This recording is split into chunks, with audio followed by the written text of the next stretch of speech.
그 수업은 갈등 해소와 화해, 비폭력 대화법과 공감의 기술인데요.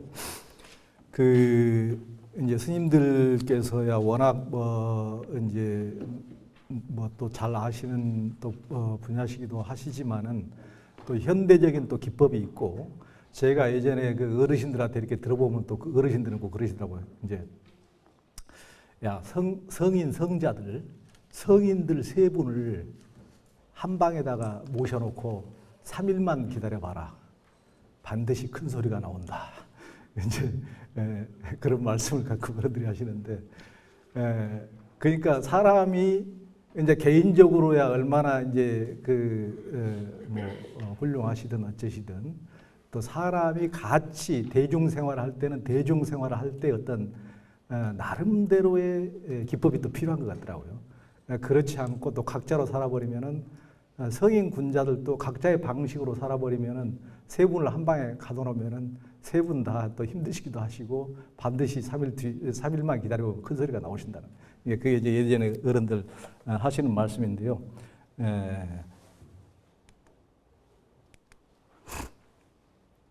우리가 그 보통 어떨 때 죽고 싶을까 그러면은 제가 보기에는 일반인들보다는 스님들이 훨씬 더 그 절체절명의 그 경험들을 많이 하는 경우가 많이 있기 때문에 이런 질문에 대해서 일반인들보다도 스님들이 훨씬 더 깊이 와닿을 것 같아요. 보통은 뭐 숙생에 인연이 있어서 출가하신 분들도 있지만은 정말 그런 그 삶의 그 심리적인 정신적인 큰 대단한 절체절명의 고통 속에서 그것을 이기고 또 출가하신 분들도 꽤 있기 때문에, 근데 저는 출가는 안 했지만은 저도 그런 적이 있고 실제 제 스스로 가장 불효를 한 적이 있기 때문에, 최고의 불효는 뭐예요? 자살 시도죠. 자살 시도. 이게 제 스스로 젊은 날에 이제 그런 경험이 있기 때문에, 저도 뭐 이게 이제 교과서에 나오는 얘기가 아니고 제 스스로 돌아봤을 때도 어떨 때 죽고 싶은가 그랬을 때는 아무런 희망이 없을 때, 절망뿐일 때 같은 그런 시도를 하게 되더라고요.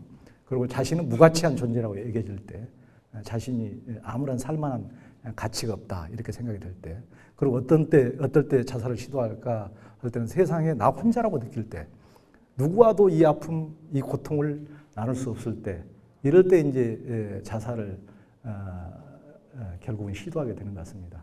그러니까 보통 사람이 자살을 시도하는 사람이 이 70억 인구 중에서 단 한 명이라도 자기 아픔을 터놓을 수 있고 들어줄 사람이 있고 소통이 될 사람이 있으면 안 죽는다고 합니다. 그 지구상에 그 많은 사람 중에 한 명이 없는 거예요. 한 명. 여러 명도 필요 없고 단 한 명이 없기 때문에 결국은 이제 그런 시도를 한다고 그럽니다.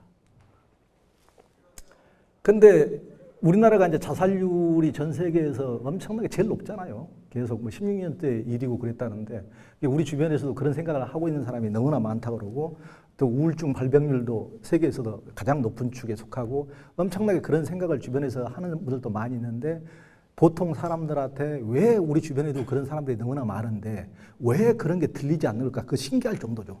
사람이 죽어간 다음에는 그게 들릴 수밖에 없는데 그 고통과 외침과 아우성과 신음소리가 왜 아무도 안 들릴까? 요즘은 이게 제가 이제 첫 강의에서 자본주의가 가져온 트라우마가 우리의 돌봄을 파괴해서 공동체성을 파괴하면서 우리 심리 이 상태에서 얼마나 큰 문제를 야기했는지 집중적으로 강의했는데, 자본주의라는 게 그런 거잖아요. 자본주의라는 게 너무나 우리가 욕망사회를 정당화시키니까 욕망에 의해서 내가 지금 앞으로 지금 달려가는데 바쁜데 옆에 쓰러져서 돌아볼 틈이 없거든요. 얘 지금 나는 더 앞으로 지금 치고 나가야 되는데 얘 지금 부둥켜 안아주고 얘 해줄 틈이 없잖아요. 지금 자본주의라는 게, 경쟁사회라는 게. 내가 지금 가기 바쁜데 옆에서 죽거나 살거나 쓰러지면은 아이고 좋네, 네 뒤쳐져서 내가 빨리 갈 수 있으니까, 오히려 그런 것이 자본주의 아닙니까? 그런 거 아닙니까? 학급에서도 누가 시험 보는데 누가 아파서 못 나왔다 그러면, 공부 잘하는 애가 오늘 아파서 못 나왔다, 아니면 교통사고 나서 못 나왔다 그러면 애들이 어떨 것 같아요?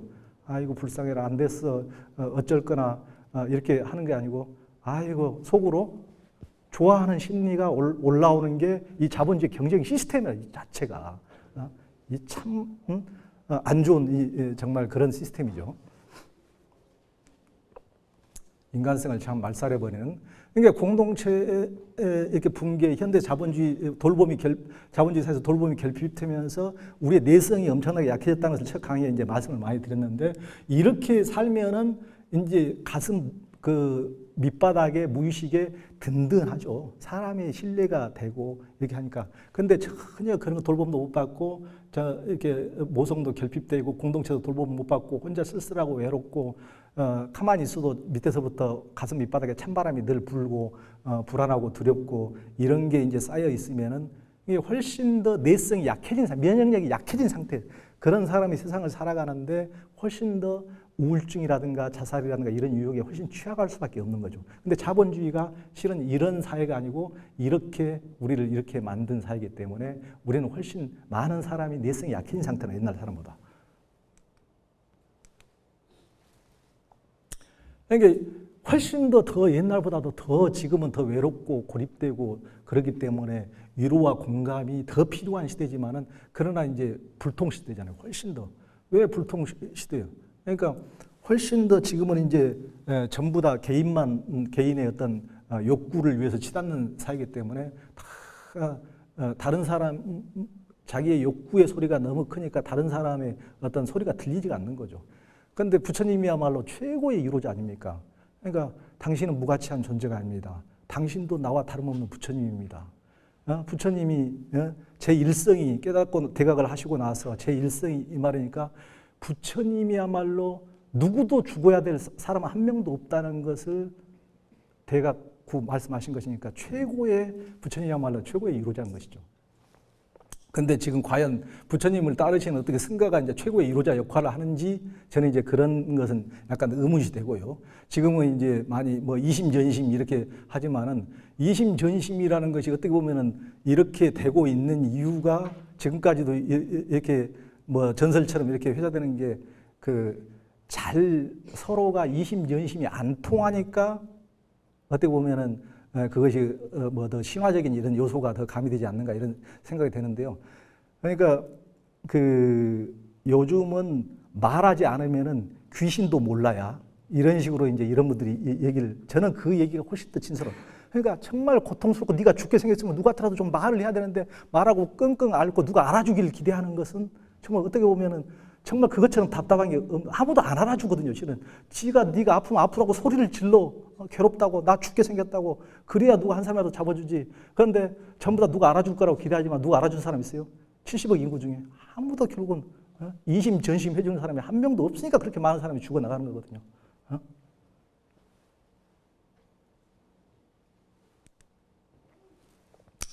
그러니까 이제 부처님의 방식, 부처님은 어떻게 보면은 부처님이 처음에 성도하신 이후에 일주일 동안 화엄경을 설하셨다고 그러는데, 일주일 동안 화엄경을 설하시고 나서 자기 부처님의 그런 말씀을 하나도 알아듣는 중생이 하나도 없어가지고 부처님께서 한 달을 고뇌를 하셨다고 그러는데, 그냥 이대로 열반에 들 것인가, 아니면은 그래도 얘기를 해야 될 것인가, 온갖 천상계 존재들조차도 부처님 그냥 열반에 드셔버리십시오, 이런 식으로 꼬드기고 했는데도, 부처님이 결국은 그래도 소통을 하기 위해서 이제 나서서, 부처님이 우리처럼 똑같은 중생으로 내려와서 중생의 언어로 소통하신 것이 84,000이거든요. 니들 알아듣거나 말거나 이심전심 이런 식으로 하신 게 아니고, 정말 고구정령하게 소통을 하라고 그 증거가 84,000. 그러니까 우리는 일방적으로 포교 방식으로 이제 알아듣기를 기대하면은 아무도 뭐 알아들을 사람이 없는 거죠. 그러니까 부처님은 어떻게 보면 한 사람 한 사람의 질문에 다 응답하는, 모든 게 질문에 응답하는 방식이었죠. 부처님 한 사람 한 사람. 대중을 향해서 전부 다 그냥 알건 모르건 그런 혼자 일방적인 말씀을 한 것이 아니고 항상 질문에 응답하는 방식으로. 그러니까 부처님은 늘 응병여약의 방식인데, 대중의 근기에 따라서 하시는 방식인데, 지금 어떻게 보면은 우리가 불교라는 것은 무아적인 동체 대비의 대보살도의 대승불교라 그러면서 이제 이게 이런 식으로 이제 강조되다 보니까 저는 이제 물론 수초자주 입체 개진이라는 것이 무슨 암만을 가지고 내 혼자 세상 주인 다 가진 것처럼 일어나는 이런 뜻이 아니고 정말 육적의 그 안에비서신 색생양 미촉법에 현혹되지 말고 제정신을 차리라는 말씀이지만은 모든 게 어떻게 보면 이렇게 강조하다 보니까 자기만이 다른 사람이 보기에는 어떤 성직자의 권위주의에 오버랩돼 가지고 야 자기밖에 모르는 이런 종교가 아닌가 어떻게 보면 이런 인상이 굉장히 짙단 말이에요 실은 부처님의 다르게 그러니까 현대인의 고통은 가장 큰 고통 관계에서 오는 고통이라고 그럽니다. 그러니까 상담한 사람들 어디 가서 상담을 하잖아. 나 죽게 생겼어. 아니면 나 깊은 고민에 빠져 있어. 나 세상 살기가 싫소. 자살하고 싶소. 온갖 이런 게 상담 건수를 분석을 해보니까 한 70%가량이 관계에 의한 고통이랍니다.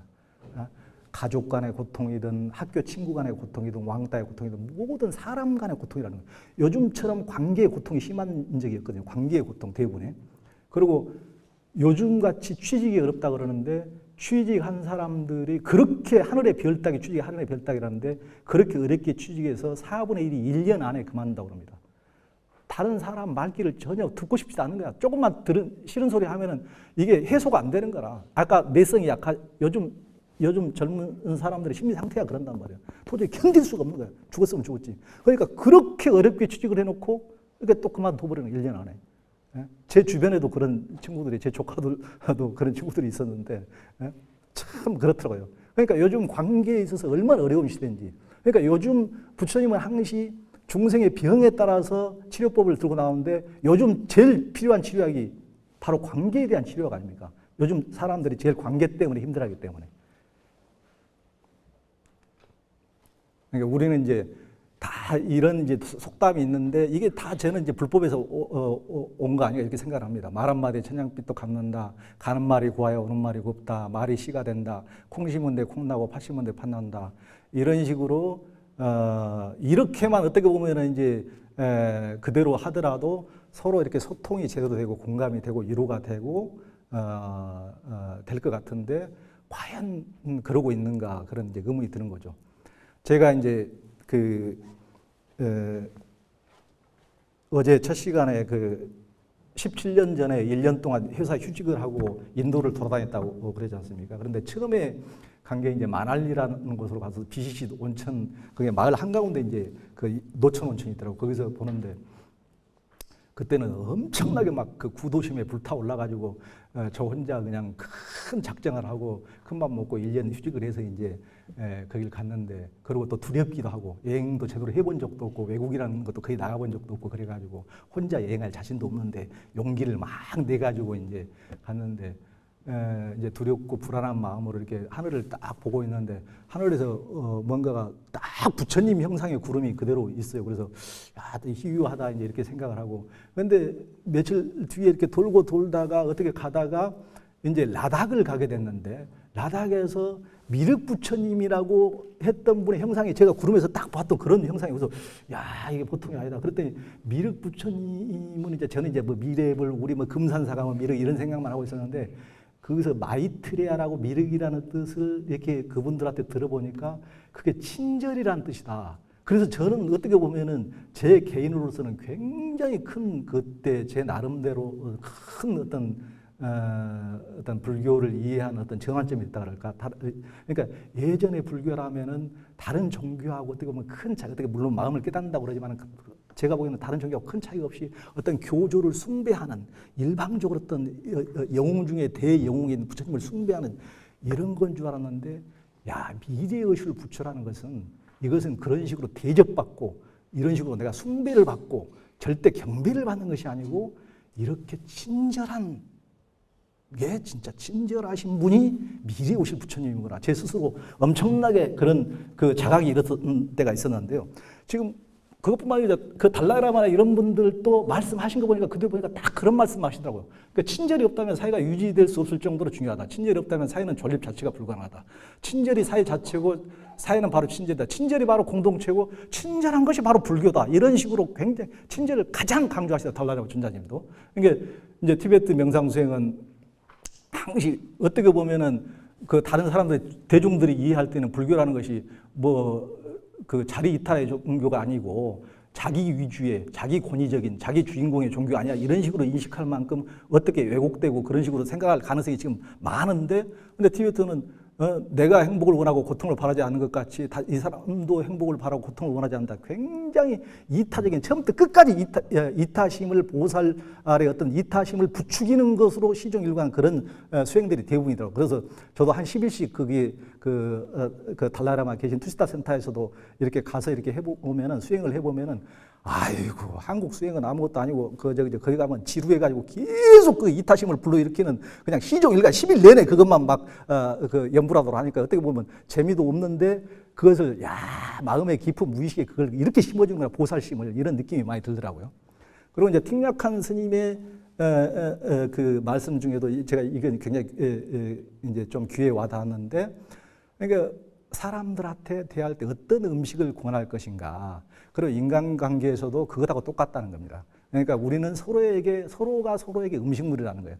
그러니까 상대방한테 주는 음식, 그러니까 상대방한테 주는 말이나 이렇게 표현이겠죠. 언행이겠죠.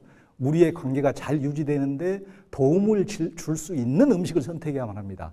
사랑과 미움 그리고 괴로움을 비롯하여 모든 것은 음식이 있어야 지속될 수 있습니다. 괴로움에게 음식물을 주어서는 안 됩니다. 우리는 자기 자신은 물론이고 상대방을 키워주는 말을 써야 합니다. 우리가 한 말이나 쓴 말은 오로지 이해와 연민의 마음을 실현하는 것이 되어야 됩니다. 그러니까 음식을 대접하는 것과 매 일상사 내 자신이 대하는 것이 다른 사람한테 다른 사람들을 키워주는, 위로하고 공감해주는 이런 것을 주느냐, 아니면은 다른 사람들을 해를 미치는 언행을 하느냐, 이런 것이 음식을 주는 대접하는 것과 똑같다는 겁니다. 근데 제가 보기에는 열린 마음 안에 있으면 어떤 스킬은 스킬은 그다지 그렇게 중요한 것 같지가 않더라고요. 그러니까 대중적으로 전 세계적으로 제대로 포교를 하시는 분은 달라이라마 스님이라든가 틱략한이라든가 숭산 스님도 제가 보기에는 그분들이 공통점을 보자면 열린 마음이더라고요. 열린 마음. 그러니까 숭산 스님도 무슨 한국에서 출가하셔서 굉장히 연세가 드셔가지고 애국하셨는데 뭐 영어를 얼마나 잘해요. 그분이 하버드 대학교에서 이제 강연을 한번 할 기회가 있었는데, 그랬다 그러죠. 학생이, 스님, 무엇이 사랑입니까? 그렇게 물어보니까, 스님이 아주 영어도 안 되는 몇 단어밖에 안 되는, 여러분도 전부 다 스님들이 할 수 있는 걸로 저는 가장 답변을 잘했다고 생각하는데, you ask, 네가 묻고, I answer, 내가 답하고, this is love, 이것이 사랑이다. 그러니까, 이 얼마나 소통이 잘 되고 얼마나 이해가 잘 되고, 그러니까 숭산 스님이 그랬다는 게, 틱략한 스님도 그러고 달라이라마도 그러고, 사람이 이렇게 마음이 열려 있으면 특별히 기교보다도 정말 중요한 게 열린 마음이구나, 이런 생각이 들더라고요. 그리고 이제 비폭력 여기서는 이 시간에 이제 주요하게 이제 말씀드리고 싶은 것이 실은 이제 비폭력 대화법인데, 그러니까 서양인들이, 그러니까 다른 것도 그러지만은 정말 깊이 있고 핵심 다이아몬드는 불교가 갖고 있지만은 그것을 원형해서 삶에서 활용하는 것은 합리적인, 과학적인, 실용적인 이 서양인들이 그걸 너무 잘하는 거예요. 그래서 정말 얄미울 정도로 그걸 잘해서 항상, 참 불교와 우리 스님들은 참 뭐하고 계실까? 그 소중한 보배를 가지고도 참말로 이거 요리를 하나도 할 줄 모르고 진귀한 보석을 가지고도 이거 가공을 하나도 할 줄 모르니, 어떻게 보면은 그런 생각이 절로 드는데, 이런 것도 이제 요즘 관계로 대중들이, 이 세상 사람들이 얼마나 이렇게 고통을 받고 이렇게 자살하는 사람들이 많고 이렇게 힘들어하고 직장에 들어가서 다 때려치고 그만두고 다 못 살겠다고 다 힘들어하는데, 이게 이렇게 병들어서 중생에 신음하고 있는데 이 좋은 불법을 가지고도 구체적으로 이것을 좀 해줘야 되는데, 그런 식으로 이런 분들이, 서양인들이, 유대인들이 또 그게 머리가 비상해가지고 뭘 잘 활용해서 이런 걸 잘하더라고요. 그래서 저는 이분들이 유대인들이 인구가 한 700~800만 밖에 안 되는데, 제가 인도를 1년 다닐 때도 제일 궁금한 게 그거였어요. 인도를 다니는데도 그 인도에서 제가 항상 윗바사나 센터라든가 이런 데를 이제 틈틈이 10데이 코스를 했는데 가서 보면 희한하게 외국인들 중에서 유대인이 제일 많은 거라 우리 센터도 이렇게 가보면은 그러니까 아니 미국인은 인구가 2억이나 되고 일본도 1억 5천이나 되고 전부 다 뭐 독일인 8천만이나 되고 인구가 이렇게 많은 나라인데 이 지방만 한 6, 700만밖에 안 되는 나라에서 어찌 여기 가도 유대인이 많고 제가 가도 유대인이 많대 희한하다 이렇게 생각을 했는데 유대인들이 이렇게 감히 요즘에 이제 유발 하라리도 그 유대인이고 최고의 베스트셀러를 내고 있지만 계속 불교 수행을 한다고 1년에 꼭 2달은 불교 수행을 한다고 하는 유발 하라리가 있지만은 그러니까 유대인들이 진짜 보석이 뭔 줄 알아채는 거예요. 불교가 얕은 야 이게 진짜 보석이구나 알면서 유대인들의 이제 그 교육 방식이 정말 대단하잖아요. 교육이나 그들이 이제 보는 안목이 분명히 있는 거죠. 그러니까 걔들이 이제 불교를 차용해서 뭐 프로이드나 이런 사람도 다 유대인이잖아요. 그거 다 자기들 식으로 대단히 응병여약하는 또 약은 또 잘 만들어내는 거예요. 유대인들이 이것을 수행을 하거나 어쩌거나 중생 구제는 엉뚱한 사람들이 하는 거죠. 이를테면 여기도 제가 보기에는 마셜 린지보드 이 사람도 그런 것 같아요. 그러니까 이게 비폭력 대화법이라는 것도 불교에서 이제 제가 첫날 간디가 엄청난 보살이라고 그랬잖아요. 하여튼 저는 이제 간디를 어떤 불교라는 이름으로 가두든 어쩌든 저는 보살이라고 생각하는 대승보살이라고. 그러니까 간디의 대화법에서 차용을 해가지고 이 사람이 비폭력 대화법을 만들었어요. 그래서 요즘에 학교 현장이라든가 왕따라든가 얘들 폭력배들 서로 이렇게 관계 다 힘들어하는 사람들 현장에서 가장 잘 활용되고 있는 게 이게 비폭력 대화법이에요. 이런 식으로. 이제 이게 제가 이제 그 기사를 쓸 때 이런 식으로 했는데 사람들이 어떻게 보면 인생을 살면서 제일 배워야 될 게 저도 이제 1년 동안 인도 다니면서 제가 반편 인간이라고 스스로 평가를 그랬다시피 야 세상 살면서 진짜 배워야 될 것은 다른 사람들하고 이렇게 따뜻하게 위로 한마디 하고 경청하고 서로 대화하고 이런 것을 상식적인데 맨날 시험 공부나 하느라고 진짜 배워야 될 것은 하나도 배우지도 못했다. 제 스스로도 그런 생각을 많이 했는데 그러니까 인간이라는 게 영리한 듯 하면서도 멍청하게 사람 한 사람하고도 제대로 소통을 못하는 것이 이 멍청한 인간들이니 제 생각에 그러면은 좀 진짜 소통이 될 만한 코딩, 암호, 공식처럼이라도 만들어서 그러면 이 공식 애우는 공식대로라도 말을 해보자. 이게 이를테면 비폭력 대화법이에요. 인간이 그렇게 그 정도의 요량을 못 발휘하니까 방편력이 없으니까 인간들은 멍청하고 한두 사람하고도 소통을 못하는 게 인간이니까 제대로 소통을 했으면 요즘 세상에 이런 분란이 오겠습니까? 이렇게 관계로 모든 사람들이 힘들어하겠습니까? 안 되니까 그러면 코딩대로라도 제대로 이렇게 소통을 해보도록 한번 공식화시켜볼까? 그렇게 간단하게 기법을 유대인이 만들어가지고 엄청난 효과를 본 게 이거거든요. 실제 효과를 안 보면 이게 아무 소용이 없는데 엄청난 효과를 보고 제가 보기에도 이게 또 대단하네.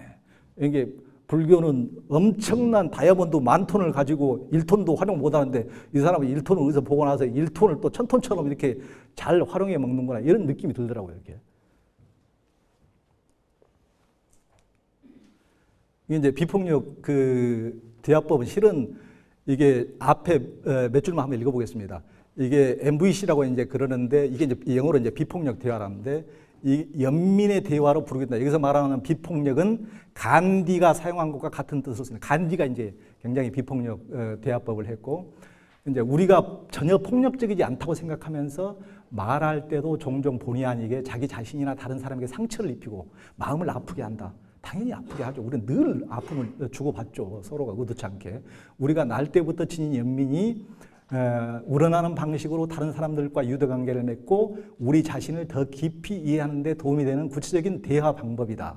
이게 비폭력 대화법은 견디기 어려운 상황에서도 인간성을 유지할 수 있는 능력을 키워주는 대화 방법이다. 이게 이제 마셜 로젠버그 박사, 그 유대인이 이제 고안을 했는데 그 사람도 유대인이었기 때문에 유대인이 보통 워낙 잘난 게 많고 머리가 비상하고 이제 이러니까 어디 가서 이제 핍박을 많이 받잖아요.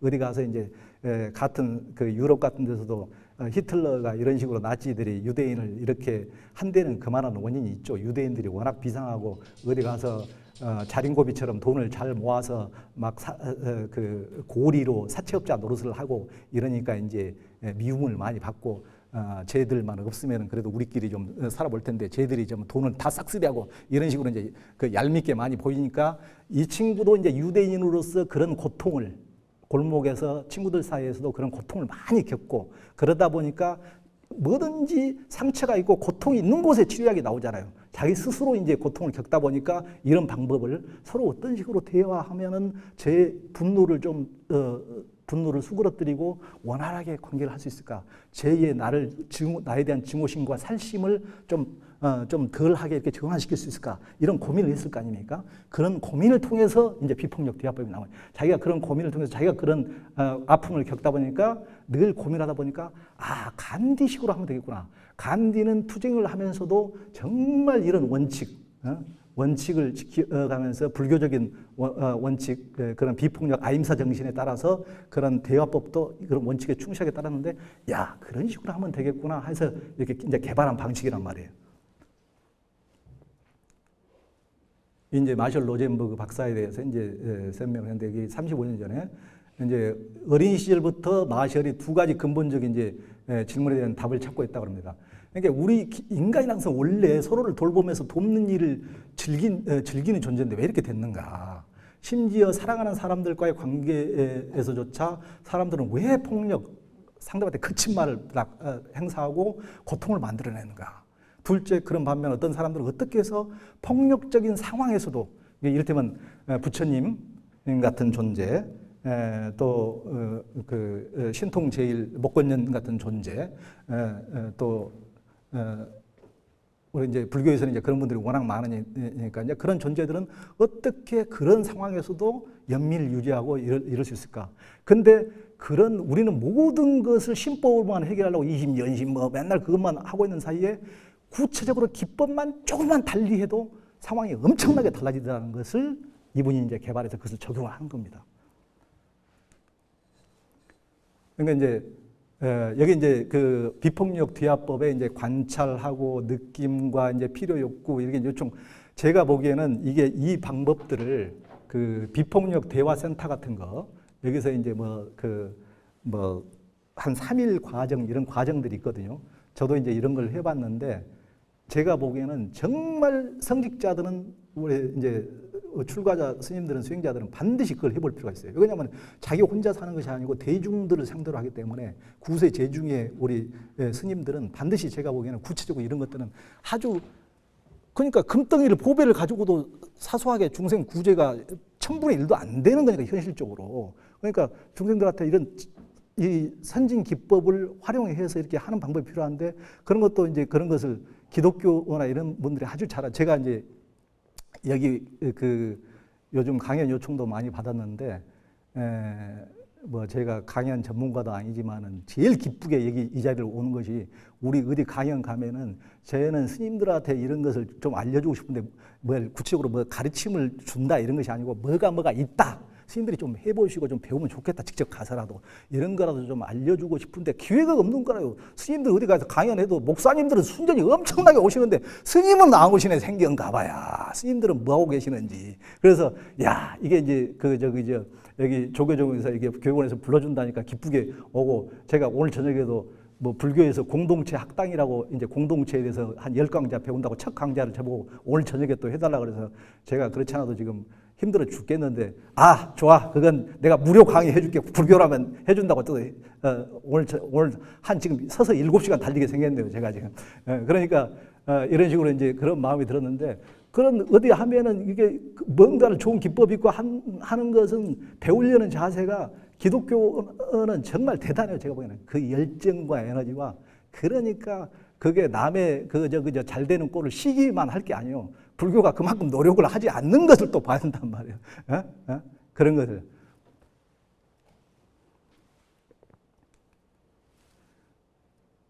이게 이제 보통은 우리가 이게 대화법에서 여기서 이제 제일 중요한 게 경청이고, 그걸 이제 하는 거 보니까 우리가 얼마나 이제 실은 다 스님들은 전부 다 아는 얘기예요. 얼마나 여실직연에서 상대방 말을 그대로 못 듣는가, 두 사람씩 묶어주고 실은 대화를 하게 하더라고요. 일단 한 2분씩 이렇게 연습을 해보도록 해요. 그러면은 자기가 요즘에 일어난 일에 대해서 옆에 분한테 설명을 하는 거야. 한 2분 정도. 2분을 설명을 하는데 그것조차도 전부 다 지 편견과 번뇌와 분단과 판단으로 들어가지고 그것조차도 제대로 못 듣는 거라요. 다른 사람 말을 하면은 말 곧이곧대로 그 사람 말을 들어줘야 되는데 나중에 그 말을 그대로 해보시오 하면 자기식대로 해석해 가지고 이제 엉뚱한 말을 하는 경우, 그게 이제 일상사 아닙니까? 세상사 아닙니까? 그러니까 다툼이 일어나고, 왜 나는 이렇다는데 너는 지금 엉뚱한 소리를 해? 둘이 싸우는 게 맨날 패턴이 똑같지 않습니까? 인간들 싸우는 모습이.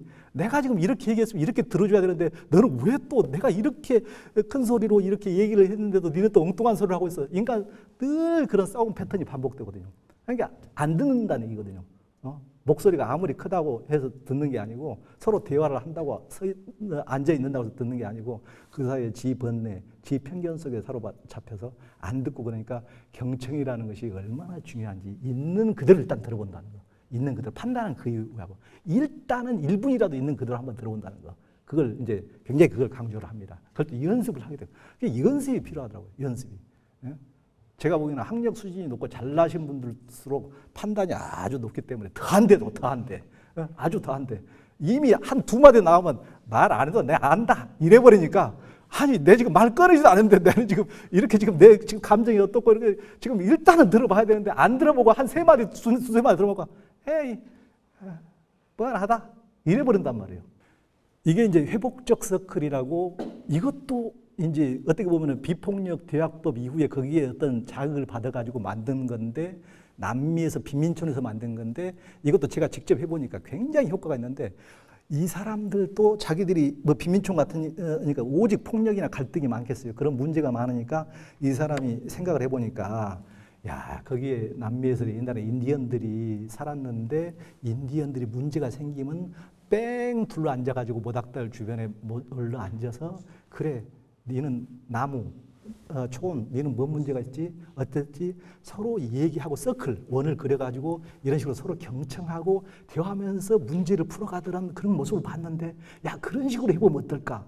해가지고 이 사람들이 회복적 서클이라고 이제 이렇게 한 거예요. 그러니까 회복적 정의라고 하는데, 정의라는 게 우리가 정의를 세운다 그럴 때 우리가 법을 다 이제 법이 정의롭다고 그러는데, 법이 정의를 세우는 게 법이라고 그러는데, 법을 이 사람들 얘기에 들어보니까 정말 맞는 얘기더라고요. 왜 그러냐면은 법을 세워서 누군가를 강도를 잡거나 누가 사기꾼을 잡거나 이 사람을 살인을 저질렀다 하더라도 그 사람에게 이를테면 사형 선고를 내린다. 그러면은 본인이, 우리는 정의의 심판을 내렸다고 생각하는데 본인이 마음으로 받아들이는 인간은 거의 씨도 없습니다.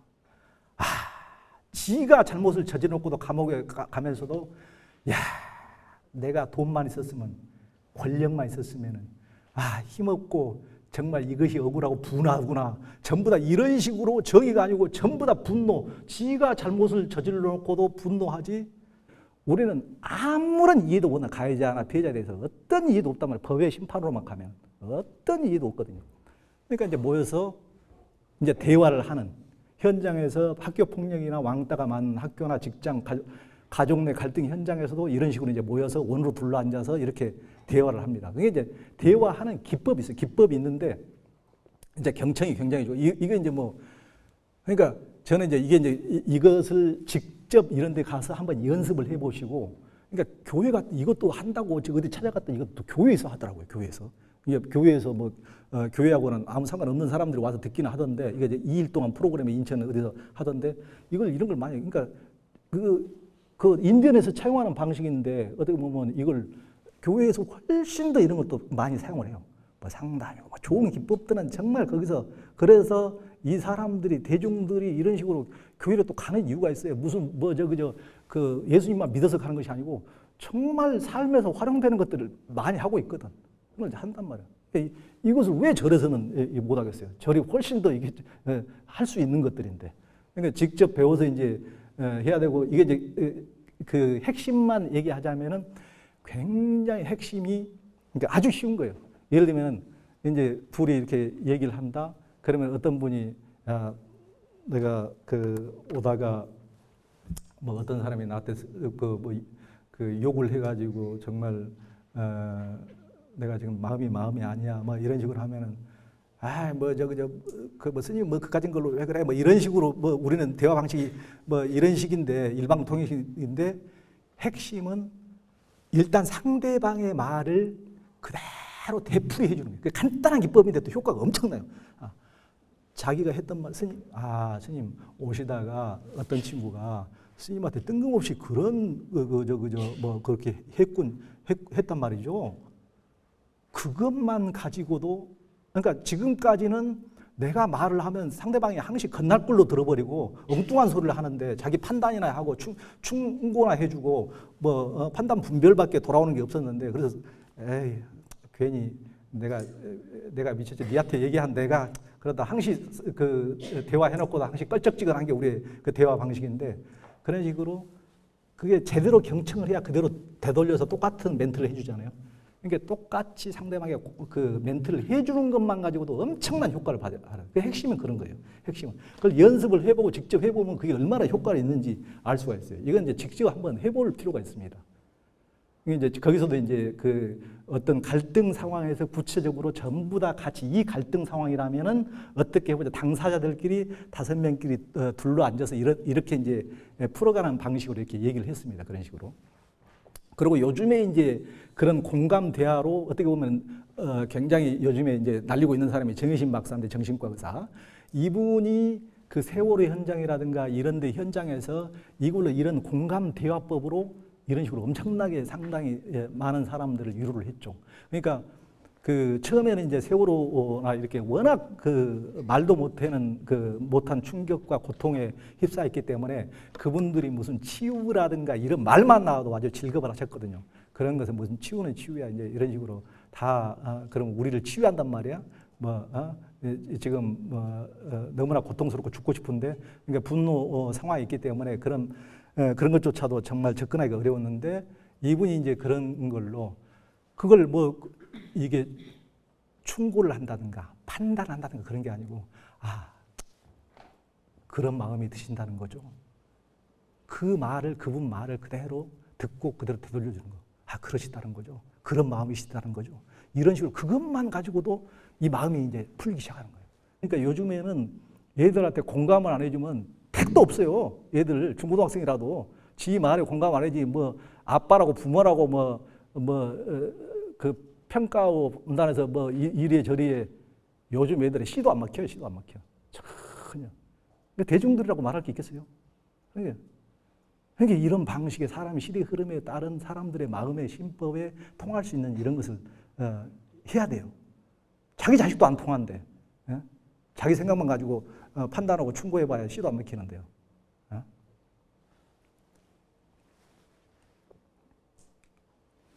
그리고 여기도 연세대학교 여기 상담센터 소장인데, 이분 그런 얘기예요. 감성적 공감 이런 식으로 대화법, 그것은 영혼의 산소다. 라틴어로 영혼과 숨은 어원이 같다. 영혼의 숨인 감정 교감이 없으면 살아도 상급같지 않게 된다.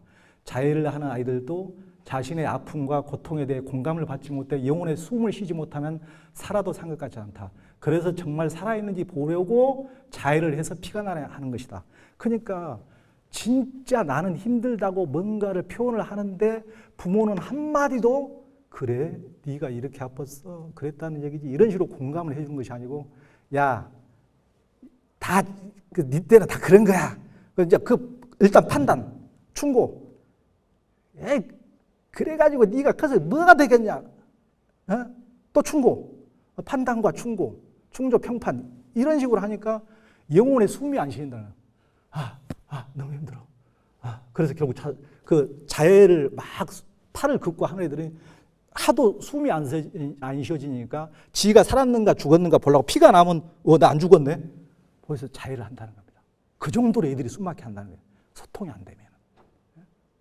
그러니까 그렇게 소통이 안 되는 방식을 만약에 스님들조차도 그 방식을 취해버리면 진짜 곤란하죠. 그렇지만은 스님들은 워낙 배운 것이 많고 또 한 것이 많으니까 당연히 제가 보기에는 충고, 판단, 평가 이 방식의 말씀하실 가능성이 아주 높아요. 제가 보기에는. 아시는 것도 많고, 니보다 깨달은 것도 많고 한데 당연히 그렇게 가는 거죠.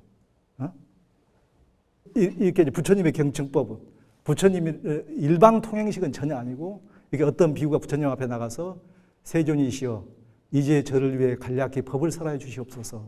그래서 부처님께서는 다음과 같이 되물으셨다. 부처님이 아까 하던 방식으로 네가 그대는 즐거운 마음으로 저를 위해 간략히 법을 설하여 주소서라고 말했는가.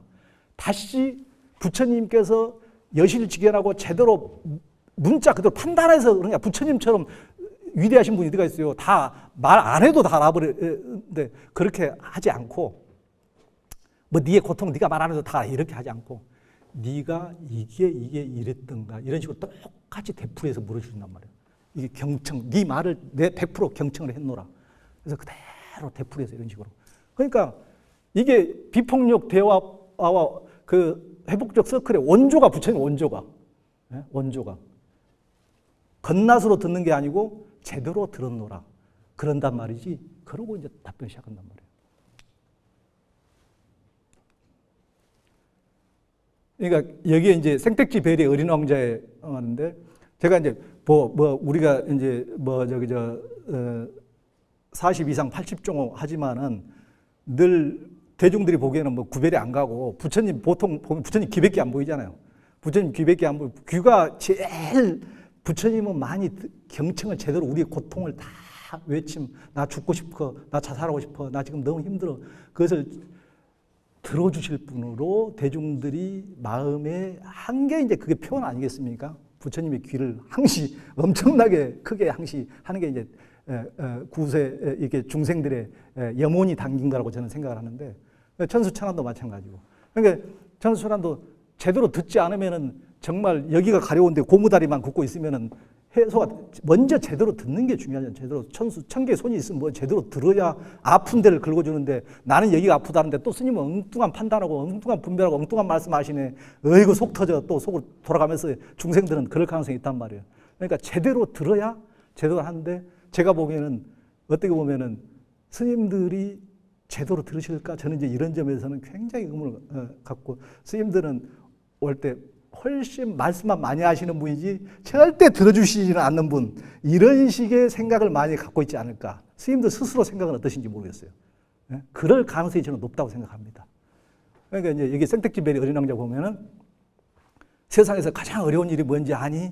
그럼 글쎄요 돈 버는 일, 밥 먹는 일, 세상에서 가장 어려운 일은 사람이 사람의 마음을 얻는 일이란다. 그러니까 사람의 마음을 얻으려면 가장 중요한 게 경청이고 공감인데 실은 이게 이제 부처님이 가장 잘하시는 분이고 주님으로서 나오는 것인데 어떻게 보면 불교에서 제일 놓치고 있는 것이 이 핵심 이것이 아닌가 이런 생각이 들었습니다. 그래서 어저께는 너무 길게 했기 때문에 오늘은 좀 일찍 끝내겠습니다. 오늘은 이걸로 마치겠습니다. 감사합니다.